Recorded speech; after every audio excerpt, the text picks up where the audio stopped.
শুভ সকাল বন্ধুরা।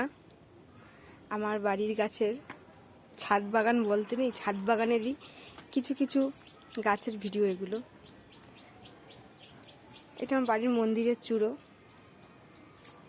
ওম নমঃ শিবায়।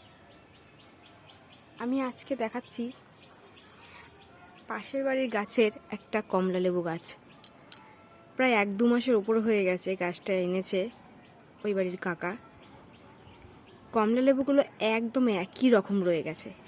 তোমরা পরিষ্কার বুঝতে পারছো কিনা জানি না, তবে আমরা তো দেখি প্রায় 1-2 মাসের উপরে হয়ে গেছে একই রকম কমলা লেবুগুলো গাছে রয়ে গেছে। দেখতে ভালো লাগে। এখন তো গরমের ওয়েদার পড়ে গেছে, লেবু তো হওয়ার কথা না, কিন্তু যেহেতু কেনা নার্সারির থেকে, তাই মাটিতে সার মেশানো রয়েছে বলে এখনও হয়তো ফলটা খুব সুন্দর রয়েছে, দেখতে লাগছে খুব ভালো। আমি গাছে খুব একটা সার প্রয়োগ করি না, আমি যতটা পারি ঘরোয়া টোটকা হিসাবেই গাছের পুষ্টি দিয়ে থাকি। আর তোমাদেরও যদি জানা থাকে কোনো ঘরোয়া টোটকা গাছের যেটা কাজে লাগবে, উপকারে লাগবে, আমাকে সব জানাবে, আমি সেগুলো অ্যাপ্লাই করব। সবাই ভালো থাকো, টাটা।